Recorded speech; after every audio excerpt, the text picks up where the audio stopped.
જો ગાઈઝ આજ આપણે ગુંદાનો અને ગરમણનું આથરું બનાવવાનું છે, એટલે આપણે જો મીઠું લઈ લીધું ને એમાં હળદર નાખી દઈશું.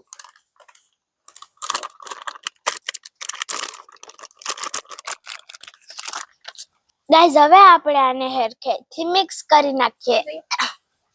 જો ગાઈઝ હવે આપણે આને હરખેથી મિક્સ કરી નાખ્યું. હવે આપણે આમાં થોડુંક આ નાખી દઈશું, પછી ગુંદા નાખી દઈશું, પાછું આ નાખી દઈશું, પછી ગુંદા નાખી દઈશું.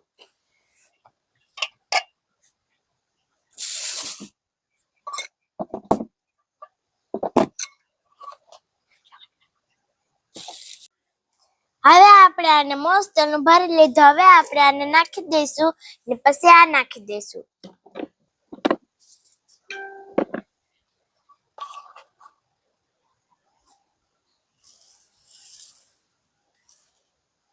જો પછી આપણે થોડુંક એટલું લીંબુ નાખી દઈએ.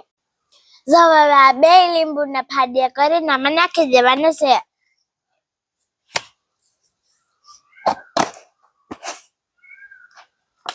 So guys, હવે આપણે આને ભરી લીધું છે ને હવે કાલે આપણે અહીંયા લગીને આને પાણી ભરી લઈશું ને પછી જઈએ આપણે આને ખવાય છે ને ત્યાં ખાઈશું ને સ્ટોર કરીને મૂકી દઈશું.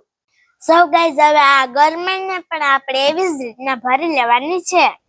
પહેલા હળદર મીઠું નાખી દીધું ને પછી ગરમણ નાખી દીધી, પાછું હળદર મીઠું નાખી દીધું ને પાછી ગરમણ નાખી દીધી, એમ કરીને ભરી લેવાનું છે.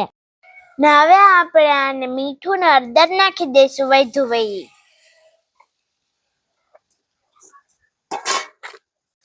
આમાં આપણે 2 લીંબુના ફાડિયા નાખી લીધા.